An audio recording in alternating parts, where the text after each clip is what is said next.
जय श्री राम। बालकांड 78 दोहा।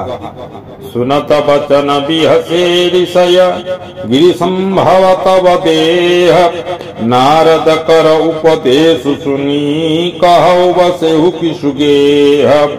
पार्वतींकर कथा सुनी ऋषि माने हसी उठिले, कहिले तुमे देहटा सहजे पर्वतरू हिमालयंक ठारू जात होईछि, सेतिपाई एपरी बुद्धि। अच्छा कहिल देखी, नारदंक उपदेश सुनी एपर्यंत किए भला घर संसार करिछि। दक्ष सूतन उपदेश ही जाई, तिनि पीढ़ी भवनु न देखाई। चित्रकेतु कर घरु उन घाला, कनक कपि कसीपु कर पुनि असहाला। से जाई दक्ष पुत्र मानंकु एपरि उपदेश देले जे, सेही उपदेश पाई सेमाने आउ केबे भी घर मुह देखिले नाही। सेही नारद ही चित्रकेतुर घरटा को छारखार करिदेले। पुणी हिरण्यकशिपुर मध्य सेही दशा हेला। नारद सीख जे सुनहि नर नारी, अवश्य जे होही तजी भवनु भिखारी। मन कपटी तन सज्जन चिन्हा, आप सरिस सब ही चह चिन्हा। की स्त्री की पुरुष जे नारदंकर उपदेश सुनिछि, से निश्चय घरद्वार छाड़ी भिकारी होई जाइछि। तांक देहरे सिना सज्जनर चिन्ह रहिछि, किंतु मनटा बड़ कपटी। से समस्तंकु निज परी करिदेबाकु चाहंती। तेहि के वचन मानी विश्वासा, तुम चाहौ पति सहज उदासा। निर्गुण निर्लज कुबेश कपाली, अकुल अगेह दिगंबर ब्याली।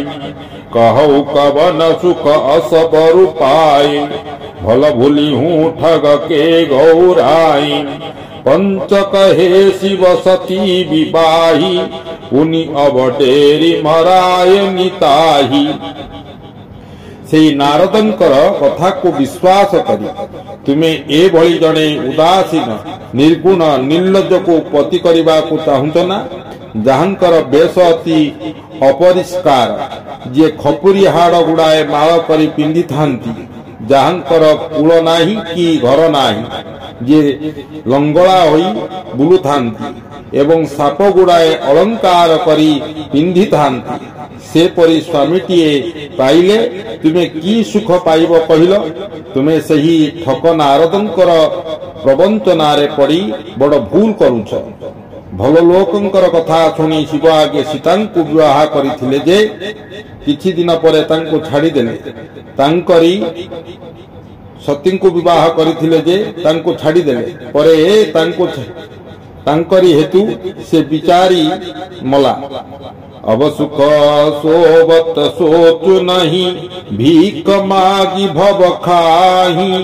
सहज एक किन के भवन, कबहु की नारी खटाही। एथर शिव निश्चिंत भिक मागी खाउछंती, आराम रे सोई पड़ुछंती। से स्वभावत एकुटिया रहिबा को भल पांती। तांक घरे केउ स्त्रीलोक रही पारिबो भला। अजहु मानहु कह हमारा, हम तुम कहूँ बरनी क विचारा। अति सुंदर सुचि सुखद सुशीला, गावहि वेद जासु जस लीला। अंतत एथर आम कथा मान, आमे तुम पाई गोटे भल पात्र ठीक करिछु।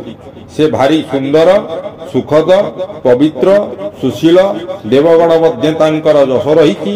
लीलागान करंती।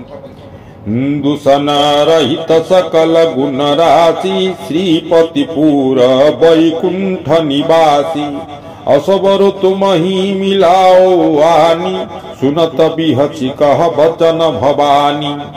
से सकल दोष शून्य सर्वगुण संपन्न लक्ष्मीपति वैकुंठवासी एपरी वरंक सहित आमे तुमर मिलन कराई देबु।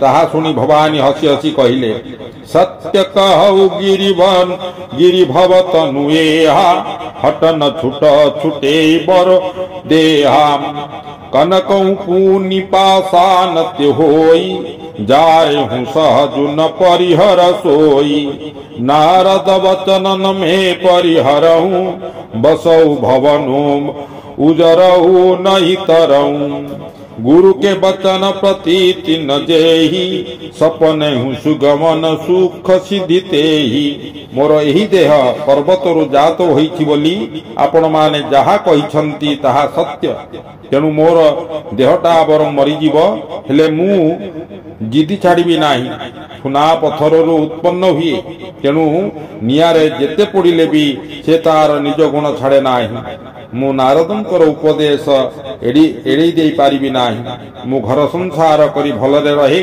कि मोर घर संसार उजड़ी जाऊ मोर सेतिरे डर नाही जार गुरु वाक्य विश्वास नाही ताकू स्वप्न भी सुख सिद्धि मिले नाही महादेव अवगुण भवन विष्णु सकल गुण धाम जही कर मनोरम जाहि सन तेहि सन काम महादेव अवगुण खणी होइथांतु पछे विष्णु सकल सद्गुणर धाम होइथांतु पछे जहा मन जहा को रसे से ताहा को लोड़े जो तुम मिलत हूँ प्रथम मुनीसा सुनते हूँ सीख तुम्हारी धरी सीसा अब मैं जन्म सम्बुहित हारा को गुण दूषण करे विचारा हे महर्षिगण जदि मोर प्रथमे आपण मानकर सहित देखा होइथांता तेबे आपण मानकर उपदेश मोर शिरोधार्य होइथांता